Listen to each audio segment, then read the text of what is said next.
Bismillahirrahmanirrahim. This is Muhammad Anwar, Registered Nurse Officer and Principal Medical College of Nursing and Allied Health Science, Dira Parwadi. आज हम discuss करेंगे PHN जो ऑस्पी और ASCII में पूछने वाली जो प्रोसीजर है उसके बारे में। आज हम डिस्कस करेंगे giving tub bath to infant या जो न्यू नेट है उसको जो टब बाथ हम देते हैं उसके बारे में हम डिस्कस करेंगे। सबसे पहले we will discuss about the equipment कि हमारे पास कौन कौन सी इक्विपमेंट होंगी। इसके बाद हम जाएंगे और कम्प्लीटली प्रोसीजर को हम डिस्कस करेंगे। तो सबसे पहले आपके पास एक टब हो, ठीक है, एक लार्ज साइज़ की जो टब है वो आपके पास हो, ठीक है।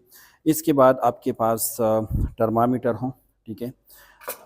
थर्मामीटर को हम इसीलिए क्योंकि जो हमारे पास वाटर्स होते हैं ताकि हम उसके टेम्परेचर को चेक करें। वाटर की जो टेम्परेचर है वो तकरीबन 100 फ़ारेनहाइट तक हमारे पास होनी चाहिए, तो आप थर्मामीटर से उसको चेक कर सकते हैं। अगर थर्मामीटर अवेलेबल नहीं है तो फिर आप जो है अपने एल्बो से भी उसको चेक कर सकते हो और आपकी जो रेस्ट है उससे भी आप उसको चेक कर सकते हो कि मतलब पानी बहुत ज़्यादा गर्म तो नहीं है। इसके अलावा आपके पास एक टॉवल हो, ठीक है, मैकिन्टॉश हो, बेबीज़ के लिए क्लॉथ्स हो, गाजेस हो आपके पास, मेजरिंग टेप, ठीक है, वेटिंग स्केल हो आपके पास, हमारे पास जिस तरह पीछे अवेलेबल है, ठीक है, और कॉटन हो, स्टेराइल कॉटन सॉप हो हमारे पास, ठीक है।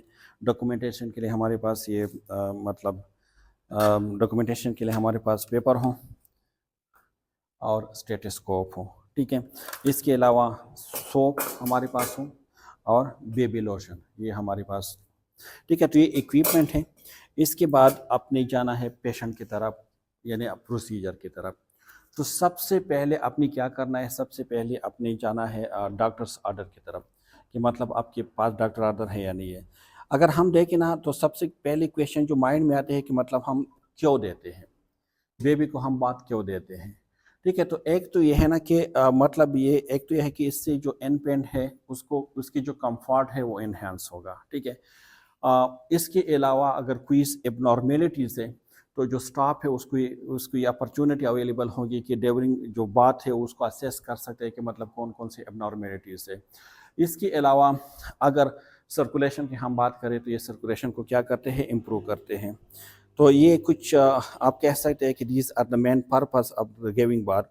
सबसे पहले अपने डॉक्टर्स के ऑर्डर को चेक करने हैं। आपके पास जो मतलब फाइल्स होते हैं केयर के लिए, तो उसमें अपने डॉक्टर्स के ऑर्डर को भी चेक करने हैं और अपने प्रिकॉशन को भी चेक करना है कि कोई ऐसे ख़ास प्रिकॉशन तो नहीं है कि मतलब इस प्रिकॉशन के थ्रू अपने बेबी को बात नहीं देने हैं, ठीक है। तो मतलब आपने उन दोनों को चेक करने हैं। इसके अलावा अपने बेबीज़ को चेक करने हैं, ठीक है। बेबीज़ को अपने देखने हैं कि बेबी साइनोसिस तो नहीं है, इसके रेस्पायरेशन को आपने चेक करने हैं, उसके पल्स को आपने चेक करने हैं, उसके टेम्परेचर को आपने चेक करना है। अगर टेम्परेचर 97.6 फ़ारेनहाइट से बिलो है तो फिर अपने बेबी को बात नहीं देनी है जब तक उसके टेम्परेचर उससे ऊपर ना हो, तो आपने उसको फिर बात नहीं देनी है। तो आपने असेस करना है बेबी को इसके लिए। इसके अलावा आपने प्रोसीजर को एक्सप्लेन करना है उसकी मदर को, ठीक है, ताकि उसकी जो एंजाइटी लेवल है वो क्या हो जाए, कम हो जाए।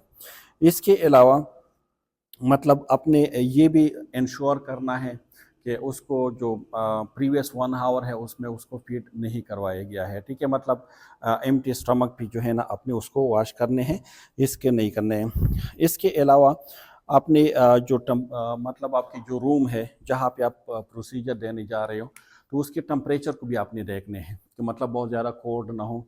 अगर फैन ऑन है तो उसको आपने ऑफ करने हैं, अगर विंडोज़ ओपन है तो अपने विंडोज़ को क्लोज़ करने हैं, ठीक है। मतलब एक कंफर्टेबल एनवायरनमेंट आपने उसको देने हैं, ठीक है। इसके बाद अपने जो आपके पास जितनी भी इक्विपमेंट है उसको अपने साथ रखने हैं, ठीक है। जिस तरह हमारे पास ये इक्विपमेंट है, ठीक है, और आपने प्रैक्टिकली फिर आपने स्टार्ट करने हैं, ठीक है। तो आपके पास जिस तरह हमने गॉस की बात की तो आपके पास गॉस होंगे, ठीक है, जिस तरह हमारे पास है, तो आप इससे स्टार्ट कर सकते हैं।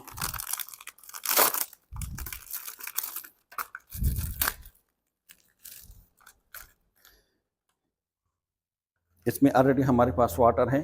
सबसे पहले आपने जो बेबीज़ है उसको अपने अनड्रेस करना है, उसकी सिर्फ डाइपर है उसको आपने छोड़ देना है, बाकी जो बेबी है उसको आपने अनड्रेस करना है। आपने स्टार्ट करना है हेड से, ठीक है। आप इसको वर्क करोगे और इसकी जो हेड है उसको अपनी अच्छी तरीके से उसको अपने वॉश करना है, ठीक है। आपके पास किडनी ट्रे होंगे, फिर जो मतलब आप यूज़ करोगे टिश्यू, तो आपने उसको उसमें डिस्कार्ड करने हैं। आपके पास कॉटन भी हो, उससे आपकी जो पेशेंट है उसकी आइज केयर भी आप दे सकते हो, ठीक है, from the inner to outer, ठीक है। उसकी जो एयर्स हैं उसके अंदर भी अपने कॉटन से क्या करना है, साफ करना है, ठीक है, दोनों साइड पे। इसके बाद अगर हम फेस की बात करें तो उसको आपने सोपी वाटर से नहीं करना है, बिल्कुल प्लेन वाटर से आपने उसको वॉश करने हैं, ठीक है। और वॉश करने के दौरान आपने उसको असेस भी करना है, मतलब कोई एबनॉर्मेलिटीज तो नहीं है, ठीक है।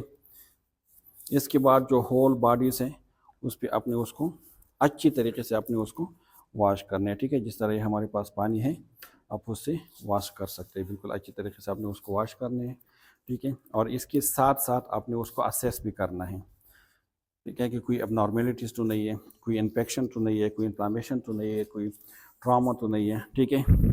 इसके बाद आपके पास टॉवल होंगे, जिस तरह हमारे पास टॉवल है, ठीक है।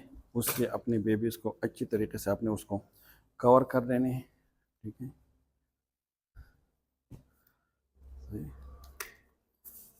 इसको बिल्कुल सॉफ्ट करके जो बिल्कुल एक फ्लैट्स वो हो प्लेस हो उस पर आपने उसको रख देने हैं, और फिर इसके जो क्लॉथ्स है, कपड़े हैं, आपने उसको फिर पहना देने हैं, ठीक है। और इसके बाद आपने जो बेबीज़ के हैं उसके अपनी वेट भी करवाने हैं, ठीक है, अपनी बेबीज़ को वेट भी करवाने हैं। इसके बाद आपने उसको वापस या तो मतलब अगर उसके मदर्स के गोद में देने हैं, या जो आपके पास कॉट हो उसमें आपने उसको रखने हैं। तो ये एक कंप्लीट प्रोसीजर था, लेकिन जिस तरह मैंने कहा कि आप लोगों के चेकलिस्ट भी हैं, तो हम चेकलिस्ट में देखते हैं कि कोई ऐसे पॉइंट तो नहीं है जो हमने मिस किए हैं, ठीक है। तो उसको हम सिर्फ असेस करेंगे जल्दी जल्दी, बाकी कंप्लीट प्रोसीजर था कि किस तरह हम बात देते हैं, क्यों देते हैं, ठीक है। तो चेकलिस्ट में सबसे पहले इक्विपमेंट है जो ऑलरेडी हम डिस्कस कर चुके हैं, फिर ये है कि डॉक्टर के ऑर्डर को चेक करने हैं, जिस तरह मैंने आपको बता दिया। अब बेबीज टेम्परेचर, रेस्पिरेशन ये चेक करने हैं, हमने बता दिया। इंश्योर करना है कि फीड उसने नहीं ली हो 1 आवर में, ये भी हमने बता दिया। प्रोसीजर को एक्सप्लेन करना है मदर को, रूम के टेम्परेचर को अपनी मेंटेन करना है, विंडो को क्लोज करने हैं, फैन को ऑफ करने हैं। इसके अलावा जितने इक्विपमेंट है एक जगह पे जमा करने हैं, जो वाटर है वो 100 फ़ारेनहाइट से अबाव ना हो, ठीक है। फिर इसके बाद जो बेबीज़ है उसको अपनी क्लीन करना शुरू कर देना है, हेड से अपनी करना है, फिर आइज़ को अपनी करने हैं, ईयर्स को करने हैं, ठीक है। इसके बाद इनसाइड ऑफ द ईयर अपनी करने हैं, फेस को अपनी करने हैं विद द क्लीन वाटर, मतलब सोप ना हो इसको, ठीक है। इसके बाद मतलब उसकी हेयर को अपने वॉश करने हैं, फिर उसको ड्राई करने हैं प्रॉपरली, ठीक है। अंदर अप करना है, मतलब डाइपर को एट द एंड, और फिर वो जो जेनिटलिया एरिया है उसको अपने साफ करना है, ठीक है। जिस तरह इसमें हमने नहीं किया, मतलब ये जो जेनिटलिया एरिया है उसको भी आपने बिल्कुल जो है उसको साफ करना है, ठीक है। इसके बाद आपने वापस उसको डाइपर पहना देने हैं, ठीक है। इसके अलावा, ठीक है, कॉर्ड केयर, कॉर्ड अगर आपने असेस करना है कोई इन्फ्लामेशन, जिस तरह मैंने कहा कि ओवरऑल बॉडी की जो पार्ट है उसको आपने असेस करने हैं, ठीक है। फिर जितनी भी मतलब डिस्पोजेबल चीज़ें हैं जो आपने यूज़ किया उसका अपने फेंक देने हैं, एंड में अपने जो है अपने ग्लव्स को उतार देने हैं, हैंड वॉशिंग करने हैं, और जितनी भी प्रोसीजर है या जो एबनॉर्मेलिटीज़ आपने फाइंड आउट की है उसको अपने डॉक्यूमेंट्स करने हैं। तो it was a complete procedure, hopefully you will be understand still. If you have any confusion, any queries, any questions, you can ask me in the comment section. Inshallah I will give the answer. Thank you.